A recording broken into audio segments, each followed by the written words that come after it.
Hello everyone, welcome to another episode of Switchcraft, the Fingerboard podcast. I'm sitting here as usual with my co-host Julian Borno. Hello everyone, what's going on?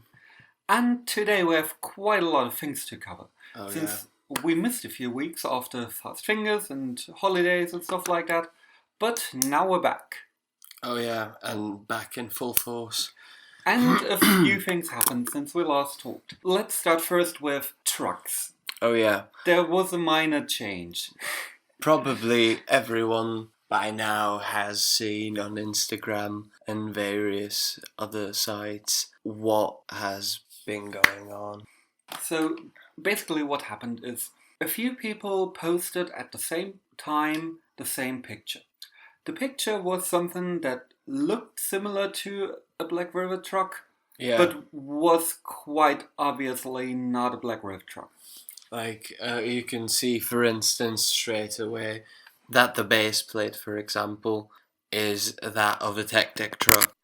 You've got a shorter kingpin, and you've got lock nuts, and the hanger looks like a Blackriver truck, but that's about it. You can see straight away that this was not manufactured with fingerboarding in mind. It was manufactured as a mass product. Exactly. And basically all it is a different China truck. All the people who sell those trucks charge approximately the same price.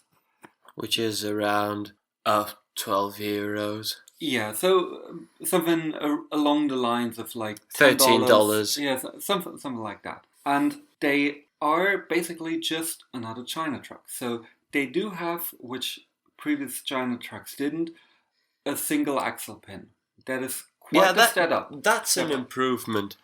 Let's be honest. But even still, they are dual bearing wheels, which a few companies failed to mention. At least I didn't know that immediately. Thing is, the axle pin is basically way too long for a single bearing wheel.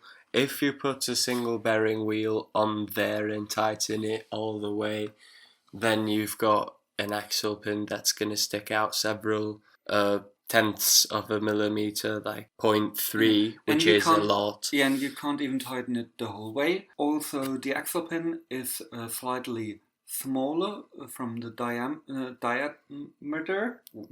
however it's pronounced. I'm not a native speaker. Diameter. So even if you put a washer in between or a spacer, you still end up with a lot of wheel autonomy. Yeah, so what happens is that the wheel goes off axis quite easily, which basically acts as a brake. And it's, even with spacers, for disclosure, I bought 2 pair of the trucks, set up one, set them up with FBS spacers. Maybe they are too big, but I don't think so. I think it's more the case of if you put it with spacers, you probably end up installing a brake. Yeah. Since of all the wiggling and the additional material. And if you don't install washers with a single bearing wheel, then you just end up with way too much give on both sides, so the wheel ends up shifting on the axle, which doesn't feel good when riding. Also, if you buy the lacquered ones, the ones with color, for example, the store has one of these sets for tryout, and you've got wheels with a small back hole, you'll end up with quite a bit of friction because the truck is fatter because of the lacquer. Yeah, and also the lacquer comes off like really, really, really fast. Like with my trucks, I did a couple grinds, like maybe 5, and they look like I rode them for a day. Yeah, for sure. But to continue with the problems they have. Oh yeah, they are way higher than Blackriver trucks and white trucks.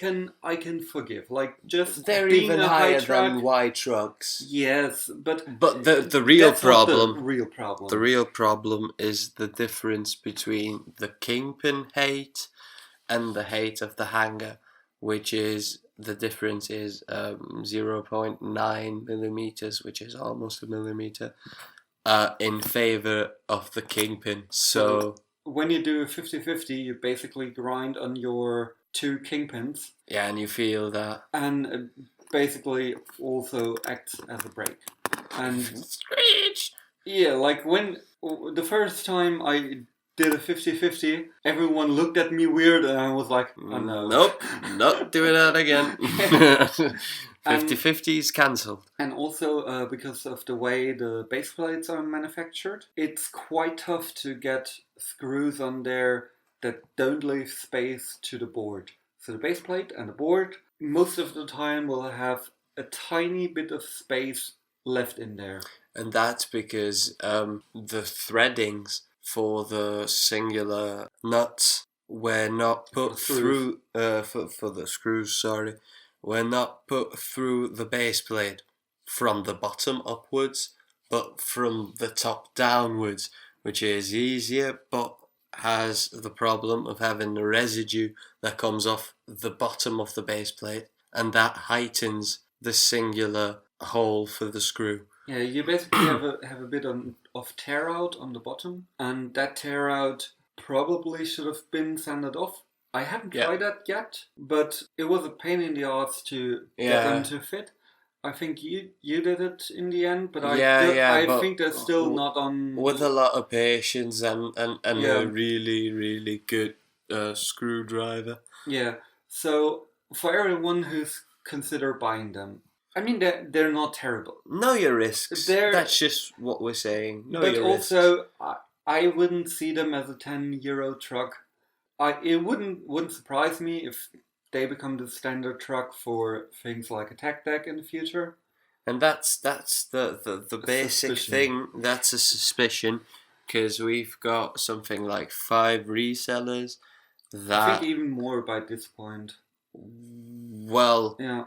It's some are sub resellers that get them from the others. So let's say maybe all these resellers combined have maybe 10,000, 20,000 sets of these trucks. I don't think that a low cost manufacturer is going to make these trucks at that price so that you can still have a win margin on them and just give them out to a niche that is fingerboarding. The suspicion is that these are being manufactured for tech deck, and that the fingerboard resellers get the smaller part of the bargain, kind of. Yeah, like that is all. That's speculation. Speculation at this point, but it is quite odd that a couple people start posting about them at the same time. There obviously was some communication between all the ones who sell the product. Yeah. Some of them were reluctant to acknowledge that they didn't manufacture them themselves. Which is quite obvious, but anyway. Yeah, but and I for example just wanted to hear someone say, yes, I bought them from China. But yeah, it was quite tough to hear someone say that. I mean, I had my squabble with Italian fingerboarding, and he said it quite. The scene. Oh yeah. He said it quite clearly. So cheers on him for the honesty. But that's not the point entirely. The thing is, they do look like Blackriver trucks. At least the hanger massively looks like a Blackriver truck. I mean, okay, the pivot is longer, but the hanger itself is identical. Like, that's just no coincidence. That's bait. That's bait. Yeah, because that was like the main talking point that people had. They were like, a lot of people, me included, were like, those look like BRTs, but I can tell they aren't BRTs. What the fuck's that? Yeah, basically, what the fuck's that? I was intrigued to try them. I didn't have high expectations. To be fair, we haven't really talked about how they feel yet, only about the technical flaws, how they are built. I have to say that in the end, there is still. They feel slightly better than tech trucks. Yes, just slightly more solid than tactic trucks. I think if you take the time to remove the axle pins and add your own single axle pins you in could a have the regular chance, tactic truck. but still, the high base plate just generates a small turning radius. That's can't do anything else. You probably can get them to feel okay, and I actually know some people who prefer tactic trucks, but they are few and far between. The majority of people who ride fingerboard for a longer time eventually will hate them. and eventually take the financial hit from buying a professional truck, or what we call a professional truck, which basically, how we said in an earlier episode, just means BOTs and dynamics, and you can make a case for white trucks, but we wouldn't make a case. Anyway, yeah, and that leads us to how intellectual property as a whole concept is dealt with in fingerboarding, because you've got something that works very well as a product, for example, the shape of a fingerboard, and then you just see redundant copies of it just appearing on the scene and everywhere, like fungi. And even to a more extreme point, I heard through some rumors that there is someone who manufactures boards for quite a lot of people. It's just a rumor. Yeah, nobody knows who we're talking about. Rumor. But I know that the specific manufacturer ships to quite a few companies. I heard a number from it being in the 60s. And yeah, all of them are basically the same. That is like the extreme case of what we're talking about. Yeah. But to a more lesser extent, it's something like just being a popular shape. Oh yeah, nobody sands a deck resembling a skateboard anymore. Yeah. It's just popsicles with these extremely round tails and square tails. Yes, like so. I mean, I personally like the popsicle shape, but still, if you see the same shape with the same width and the same degree of kicks and the same dips and the same concave, and you've seen that like 10 different times from different companies, then you're like, you know what? Why even bother? That's weird. Yeah, for sure. And, I mean, it's partially to blame, but I don't want to blame them too much. The people who make molds, because a lot of them do sell like a basic mold, which I think leads to a lot of conformity. Yeah. Since especially people starting out making decks, they don't exactly know every specific they want in a fingerboard before they start. Which is weird in itself. I mean, the only really legitimate approach, in my opinion at least, is you have fingerboarded for some time. You just need a couple of decks in your fingerboarding career at the start, you know, you don't mush them down in a year. You can ride them for 2 years or whatever. Even though we change them frequently, you really don't have to. Yeah, I mean, and then you just figure out what the shapes you're riding are missing, and that's what you do a deck company for. You want something that is yours, that feels like yours, and is the best expression of fingerboarding for you. Exactly. Like when you like specific tricks, some shapes work better for some tricks than others. Oh yeah, for sure. For example, I figured out that for me, a very flat deck with basically no concave and a very light deck really helps me with learning tricks. So I learned switch trace on a catfish barbecue, the flat shape, whatever it's called, with dynamics, with the lightest wheels I had. Oh yeah. I learned the Duros. Yeah, I learned nollie heels and switch heels with my flint. Or with flint heel flips. Holy shit!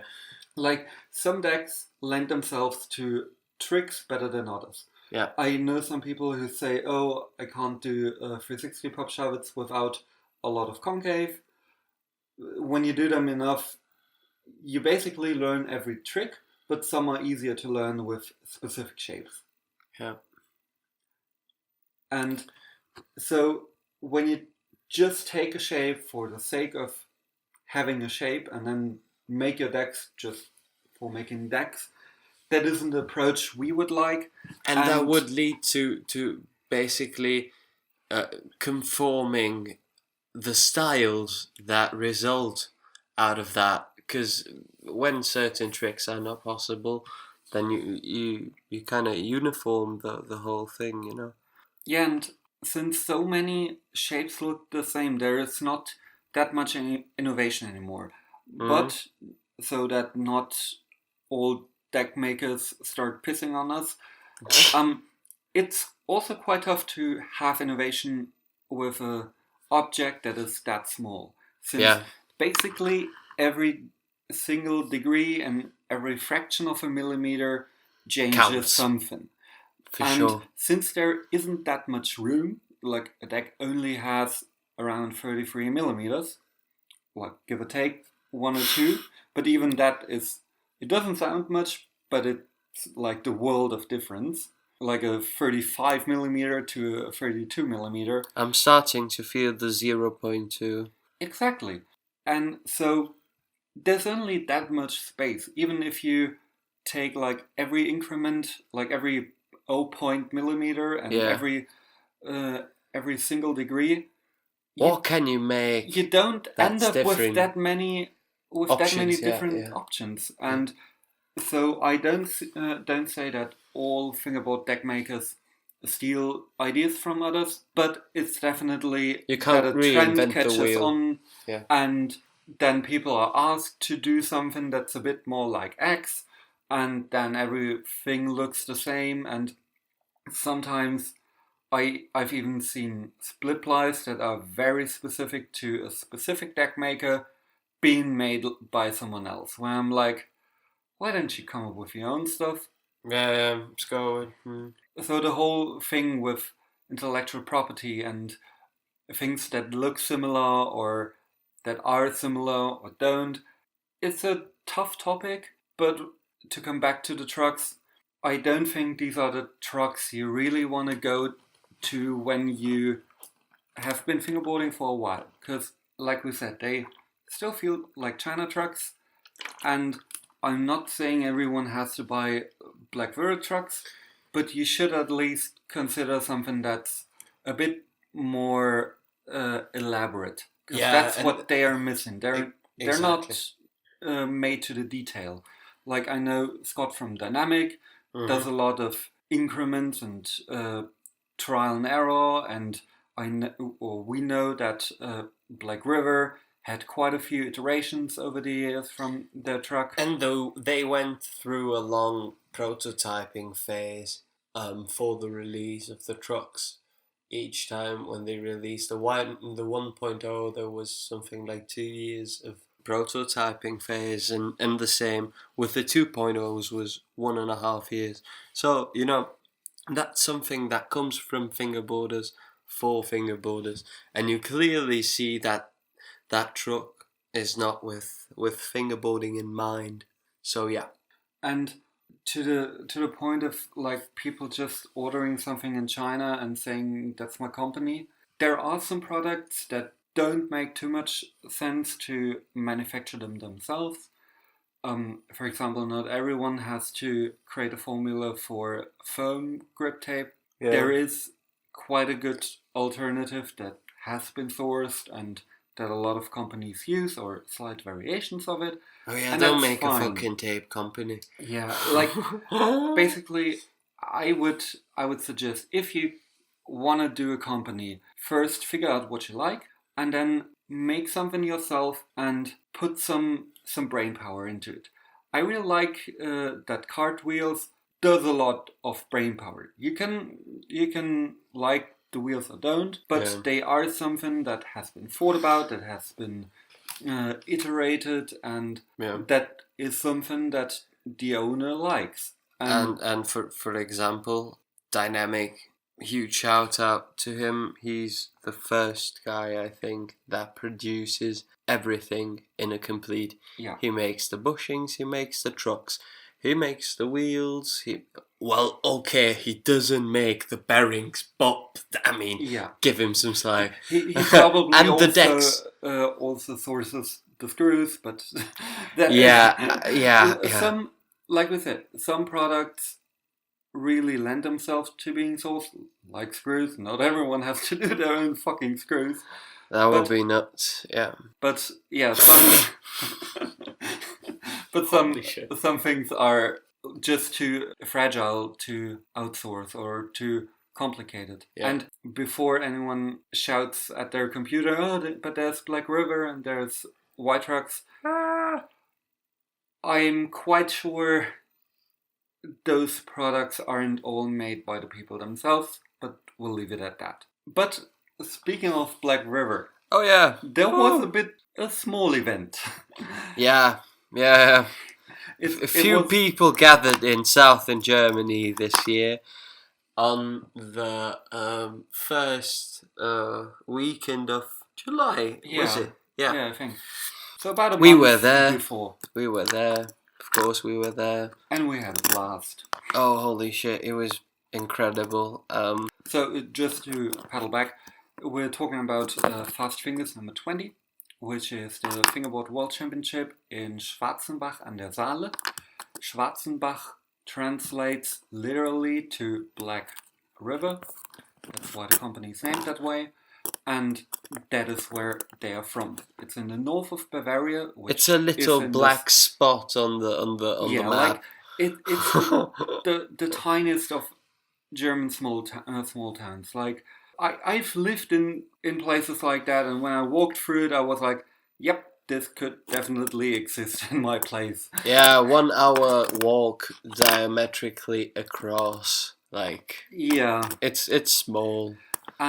But it is in the north of Bavaria, which means that it's in the south of Germany. Yeah.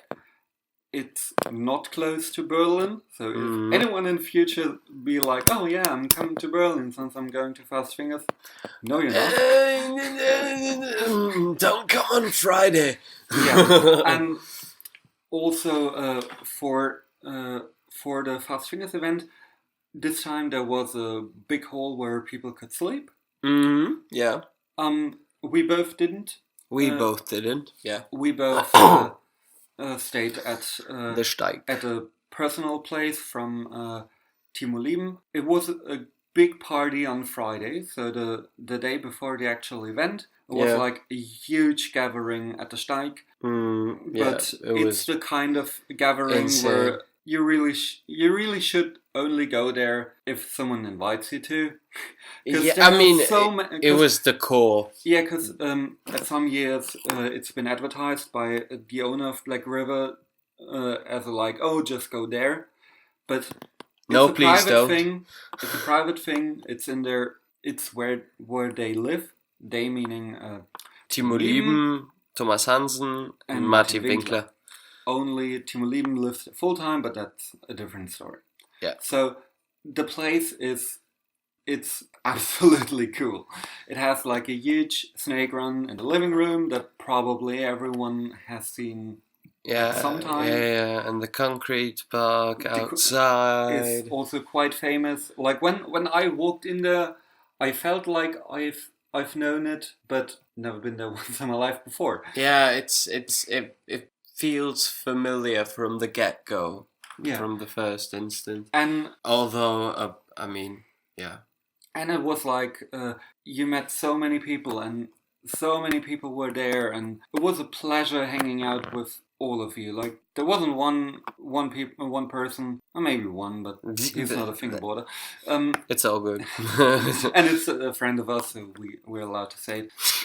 He was shit drunk. Holy shit. But yeah, it was a really cool party. I played so many games of Skate, learned a couple new tricks. Yeah, it was a good time. Yeah, I mean, at the Steig on Friday evening, there were something like 85 to 90 people. And I think even more, but yeah, I heard about 100. The thing is, some people actually showed up that have that legendary status, you know, and have been missing for quite some Yes. years. And then, you know, someone comes from the garden and is like, yeah, Ruben just got here. He brought Elias, and yeah, no, he didn't. No, he didn't. Yeah, or And then you just see him standing there. Dimitri Schlotthauer, Fabian Schreiber. Fabi, fucking hell. Yeah, like, I've been singing his praise for quite a while, but yeah, Fabi's back. Fabi's back and he's gonna kick your ass. Yeah, and like you could see him coming back.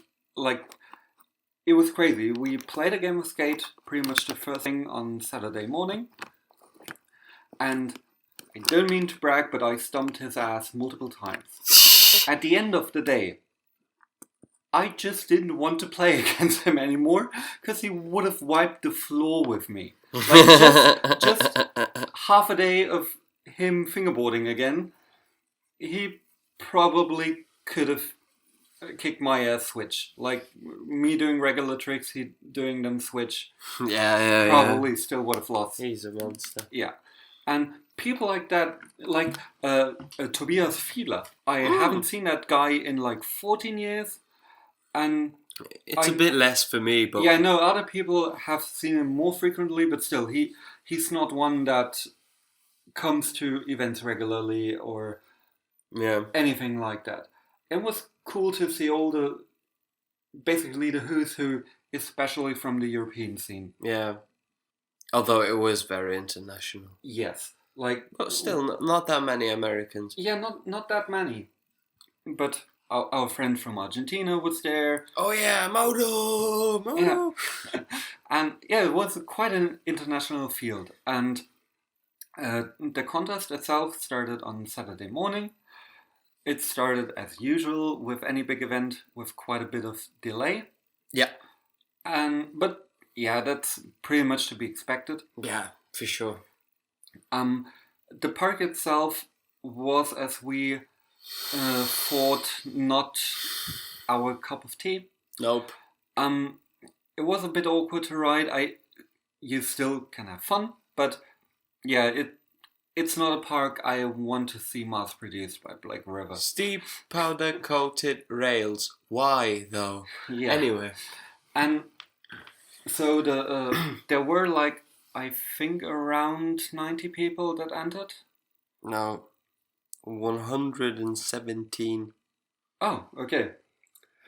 And they cut to, I think, top 30. Mm-hmm. Did you enter in the contest? I did. I didn't make the cut, but I knew as soon as I did my first try on the park. I mean, as soon as I got to the park, basically, I just was like, oh, okay. I have just seen this from afar and didn't really want to ride it. Now I'm here. I don't want to ride it even less. And so went my run. I'm glad I did my final trick on the second try at the end, and that's cool with me. Yeah, and for me, my run. Your run was quite good, actually. But, yeah, I was a bit torn because I was fucking nervous. Yeah. Like, I'm usually someone who's quite calm in those types of situations. Like, in my business life, that's one of the strong suits, to stay calm in pressure situations. But there, like, I got the jitters, and I was way too, I was moving way too quickly. When you see the... I mean, it was your first big contest in what? In 13 years. Yeah. Yeah, 2006 was the last one I rode. Yeah. And for that, it was quite a performance. Honestly. Yeah, so I ended up in the 50s. I still was like, maybe it could be enough to advance. I thought depending what you judge. The first part of the run wasn't that great. The middle had a small thing, but the very start was good. I landed my big tricks pretty much first try. Yeah, but I don't want to say, oh, I should have been in the top 30. It was more like, yeah, depending on what you want to see, could work, could not work. whatever. I knew I was out the moment I was Yeah, like, no. I also thought, no, that wasn't it. But quite a few people came to me and be like, hey, think you got it? I was like, really? No. But yeah, for me that wasn't the part why I came there. So yeah, the it's not about the contest. yeah, Never is. I really like that there is a contest. I think to have a few big contests is actually good for the scene. But if you have a big contest, you should think about the parameters of the contest before. Oh yeah, that's very important. Yeah, like before we jump in that whole topic, just a few things that went down. So we had, after a couple of rounds, you can actually watch the whole event, I think, on YouTube, on the Blackriver channel. They did a live stream, and I think you can still find it. Yeah. But after a couple of rounds with various formats, they did eventually cut to 6 people. Yeah. Let's see if we can get them from memory. Okay, it was Nico Frank, Jedo Ulpt, Alex Christ, Guglielmo Queso, Stolli, and the other guy. I'm really sorry, I'm missing your name. He's from Germany, I think, from Cologne. Alex. Alex something. Alex Weigel? Yeah, something like that. Something like that. Alex Weigel. He placed fourth in, I think, number 10. So he's someone a known face. Yeah, and someone who can deliver in contest situations. And now comes the important thing. The contest park for the final was a 2-piece. And it was a quite good one. I really liked the...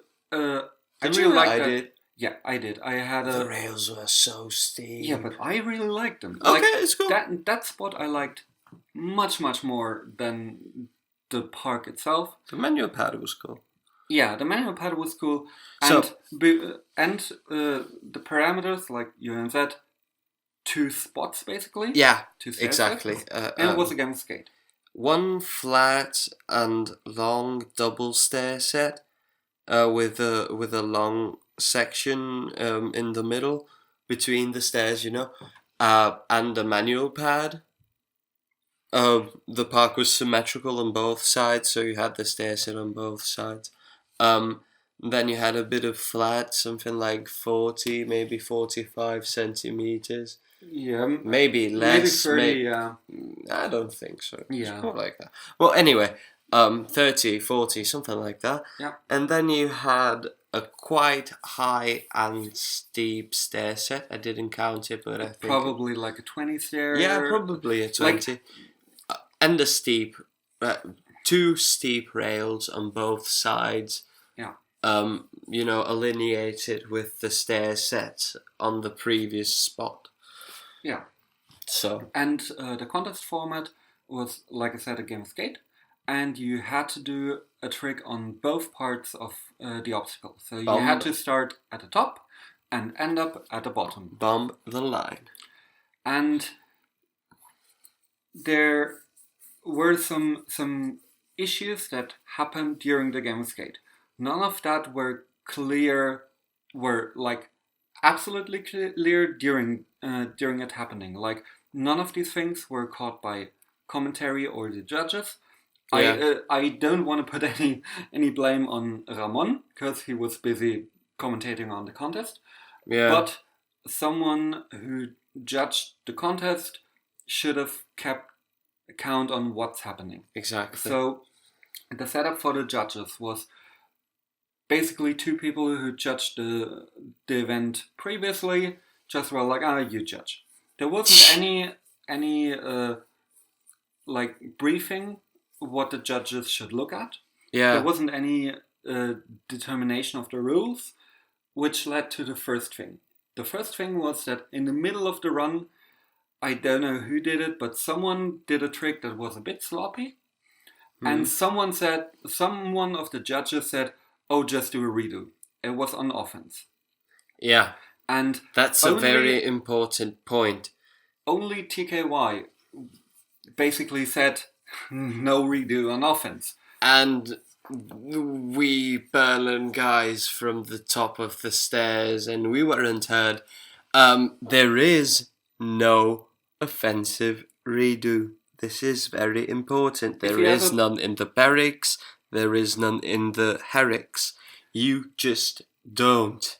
If you ever play Game of Skate at the Aussie shop, like, the format is absolutely clear.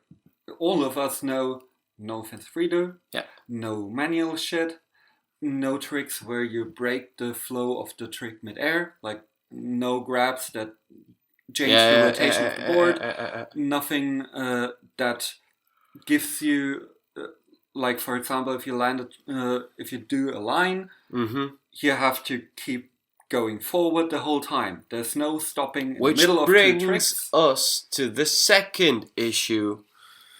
There was quite a bit of power sliding. To quote one of our friends from the Aussie Berlin shop, if you land in a shitty position to the rail, you land in a shitty position to the rail. That's it. That's considered a bail if you can't continue the thing, the line, so that you can just ride on and do the next trick. You can't power slide horizontally back and forth to position yourself in a favorable position to the rail. That's just a no-go. So it happened that one of the riders started doing a trick on the top section, did basically a stop, then went a bit backwards, and then continued onwards. I really want to make this clear. I don't want to blame this on the rider. The rider was Yeldo, and like, we're both in talks with Yeldo about him coming on the podcast. I'm sorry. Wasn't Yeldo the one with the power sliding? I think Alex Christ was the one with the going back and forth. No, I think, whatever way it was. Anyway, there were several people that were not regarding physics as a given. But what I wanted to say, I completely understand that when you're in a situation like that, like the World Championship finals, you haven't had a big contest in quite a while. I can imagine you're probably drunk. And they probably just concentrated on just landing the fucking trick. And I, like, when I play a game of skate, I catch myself so many times being like, I know, actually, I don't think that should have counted. But sometimes I only realize that a few seconds later, or you realize, oh, I go backwards, or you just have tunnel vision and your muscle memory kicks in and you don't even realize that you're doing basically a full stop in between or a power slide. And so really don't take this as blame for any of the riders. And also, I don't want to blame the judges too much. I really think that there should have been some clarification if we have repeat on offense or not. Like, no, the clarification is no. Yes, but we then continued on sometimes giving offensive redo and sometimes not, and that wasn't a good thing to do. And never. Yeah, it shouldn't happen, but that's what did happen. Massive props at TKY for just barging into the contest. But he basically, like, your manual wasn't. Yeah, he basically became an impromptu judge, and nobody stopped him. But how? Yeah, but like I said, there wasn't anyone that said beforehand, "Don't let anything count." That there should be exactly. Yeah, there should be an announcement at the start, like Barracks does, or Harrix does. The judges, probably they were like, oh, I don't want to screw that person out of the contest by actually letting something count that was, or sometimes you just hyped that a person lands it because we're friends with most of the people. So it's a tough spot to be in, but still, it shouldn't be a thing that some people behave to the laws of physics and get punished, and some just ride how they ride in the moment and nobody stops them. Like I said, it was more the issue that there wasn't any clear layout of the rules before, so that everyone knows, okay, that's not okay. Because when you just ride and nobody stops you, you sometimes don't even realize that you did something you're not supposed to do. And I think that's much more what happened rather than anyone deliberately doing shady bullshit. And for example, there was also this is all still in the finals, was that Alex Christ just didn't do a trick. Yeah. I don't think just didn't try. Yeah, the like trick. he didn't even try. Like and didn't get a letter. Yeah, and it was just a mix-up because like someone was keeping count of the letters, but there wasn't anyone. There was no feedback, no communication. Yeah, between no the like parties. clear running order. No. And I also understand. You just want to do the fucking trick. Like when someone sets, you just go when there's a space on the park. And yeah, then before you know it, it's on to the next trick. And after a while, you probably realize, did I miss a trick? At the Azzy Villain shop, if we play skate with Harry on the square table, you get a letter for ignoring the redo motion. Yeah, but there just wasn't anything clear stated out. And also there was a thing that Nico Frank did his third try on his last letter and bailed. And he was already like going to all the other finalists and high-fiving them, be like, I'm out, thank you for the game, good luck. Basically, yeah, just... Bye. Yeah. And then someone, I don't remember who it was, but someone was like, you have a third try. And Nico looked weird and was like, didn't I have three? And someone was like, no, or a lot of people at that point were like, no, still have one. He did a fourth try and landed it. Fourth try, Frank. So he should have been out, and again, none of his fault. He actually was the one. He was coerced. Yeah, because he probably was like, "Oh, okay, sure." Did I miscount? Did I? I thought I already did 3, or did I just do 2? Because in that kind of situations, like I miscount my letters all the time and playing skate and be like, what letter am I at? Yana needs a skate counter. Yeah, and that's why every time you ask me where I want to play, I'm like, let's play at a place with the skate counter. I don't wanna cheat. Like, did you bring one today? No, not today. Because mine is quite bulky, my skate counter.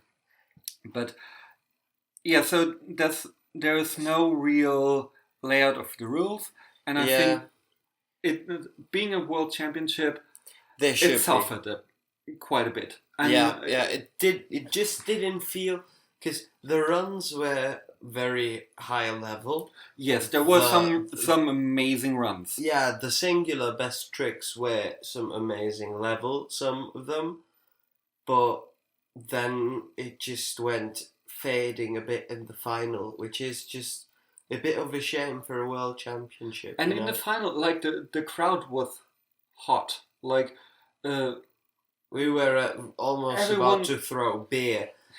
No, like everyone was cheering and everyone was into it, and then all the fuck ups happened, and people were like, "Oh, it was going so good." And for me personally, I was sitting at the opposite side of those guys, and yeah, I didn't realize all of the things. Like I realized the him going or the stopping in between and the power sliding. I did realize the fourth try, but and of course the offensive redo.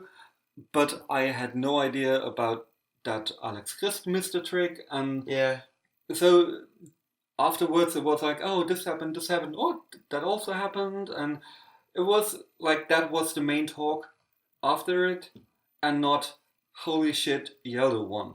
Yeah, exactly.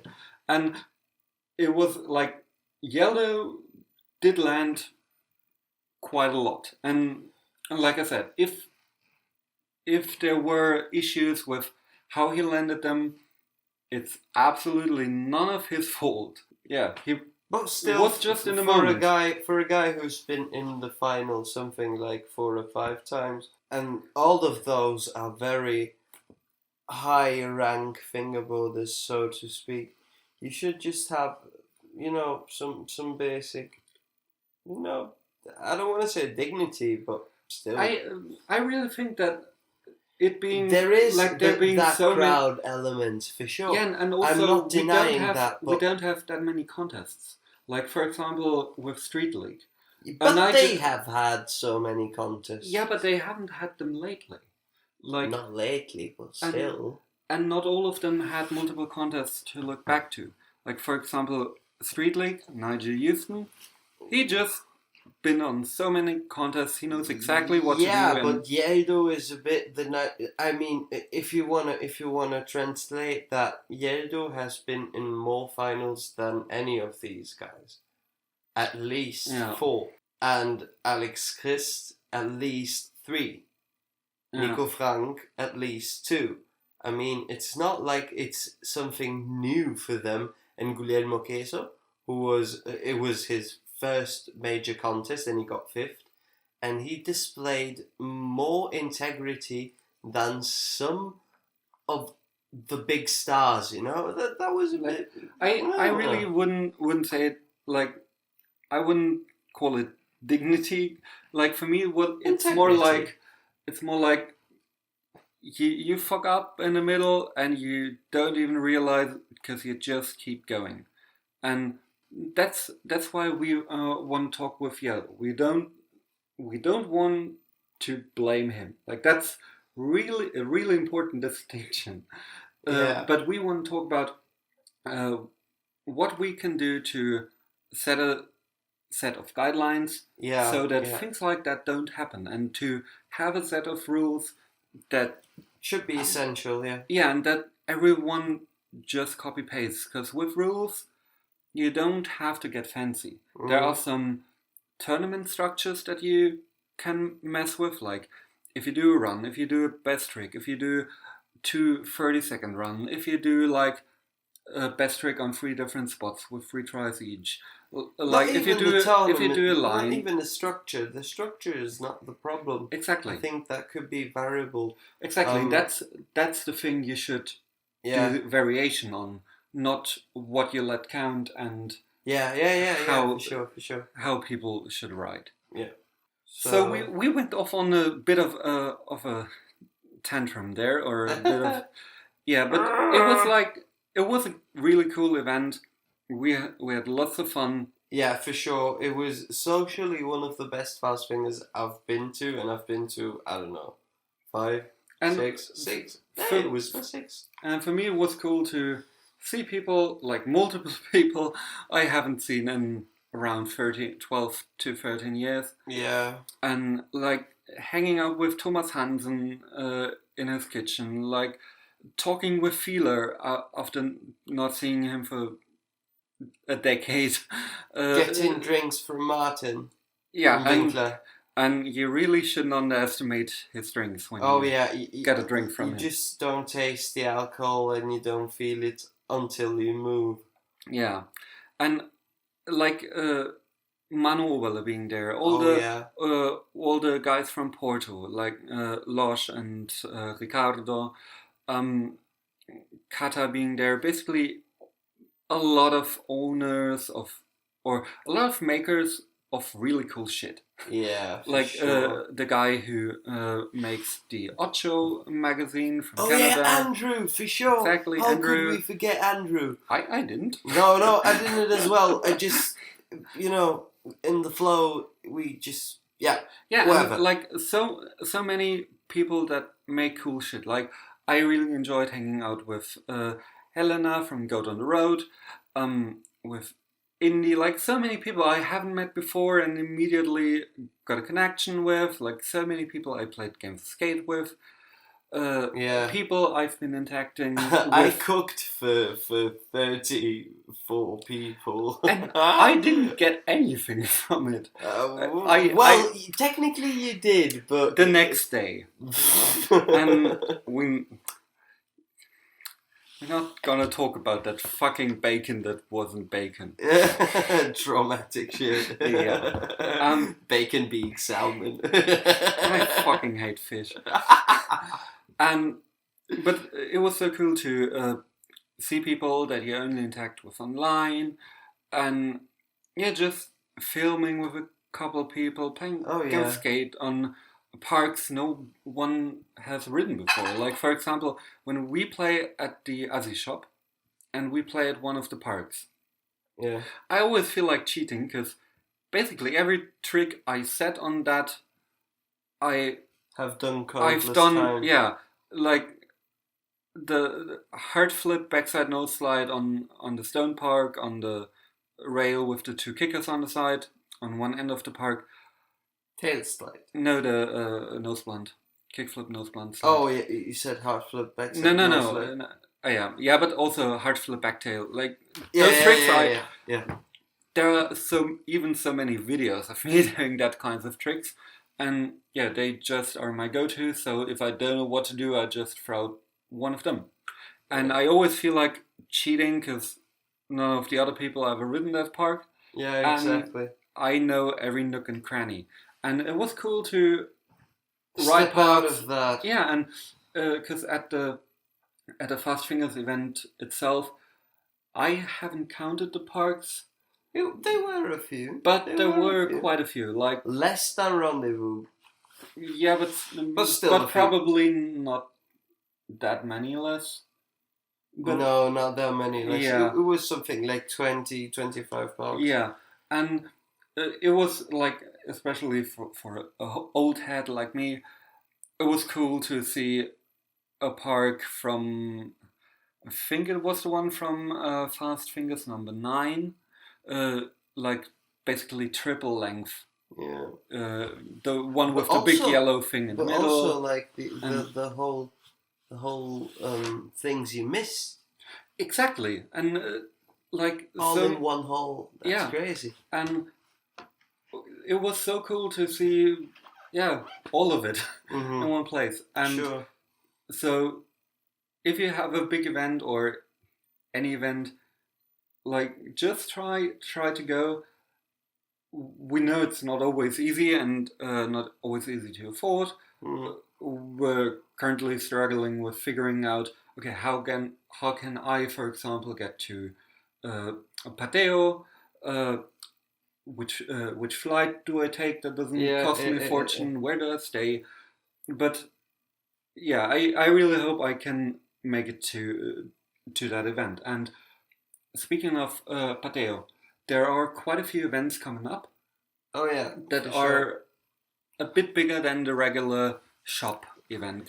Let's go chronologically. Because as at the Aussie Berlin shop, there are sometimes like small events, but they next week, for example. Next week, but they are like mostly locals. One of 2 of our friends from other places. You're always welcome to come, but it's not like you miss that much. But the shop birthday is a bit bigger. Yeah, that's a bit bigger. But so the first event that's gonna happen is the one in Hereford. Shit. What's it called? I'm blanking on the name, but I will put it in the show notes. Yeah. Awesome Fingers. Awesome Fingers. Yeah, I'm quite sure that it's done by Pascal, and he's cool guy. Yeah, absolutely cool guy.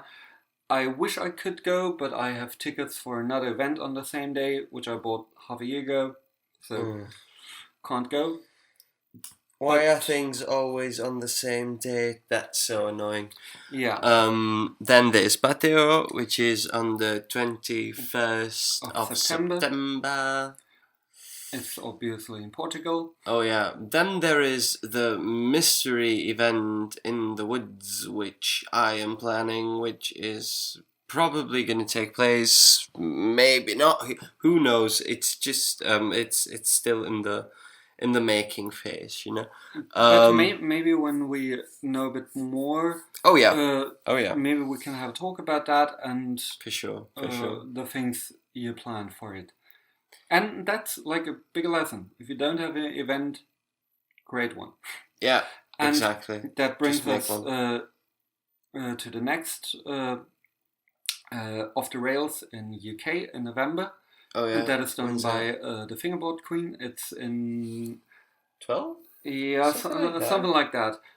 We'll put that in the show notes as well. And then there's Vu. Yeah, and she did a bunch of parks, and that's the thing. If you don't have 10 Blackriver parks or dozens like Mike has, just create something that's not like very specialized.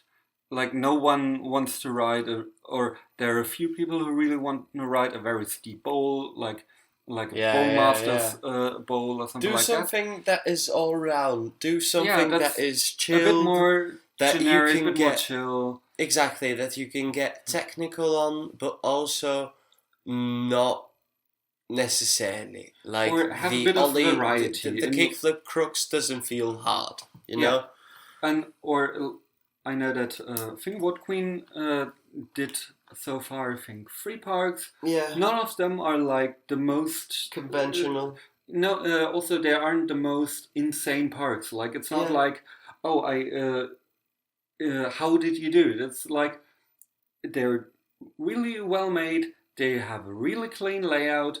Yeah. They look like fun to ride, and that's how it should be for an event. Exactly. For example, the park I built for myself isn't a park I would recommend for a contest because it's something that I like, and even then I liked it 1.5 years ago. Yeah. But it's like I build it for myself, not for other people. Yeah, if you build something for other people, it should be a bit more generic, and you should keep in mind righties and lefties should be able to ride it. There should be some rails, there should be some gaps, there should be some banks. Like that. Yeah. But don't overdo it. Yeah. And to close off our event calendar, there is Rendezvous, I think 30, on the 23rd of November. Yeah, I think Off the Rails is on the same weekend, but I'm not 100% sure. If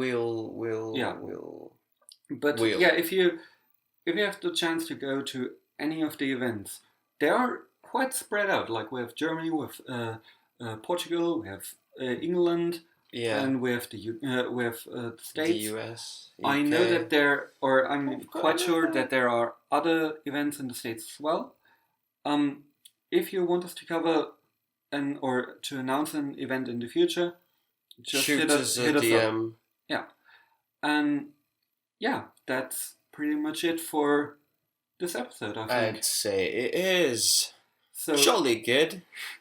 Thank you all for listening, and you'll hear us the next time. Cheers, lads and lasses.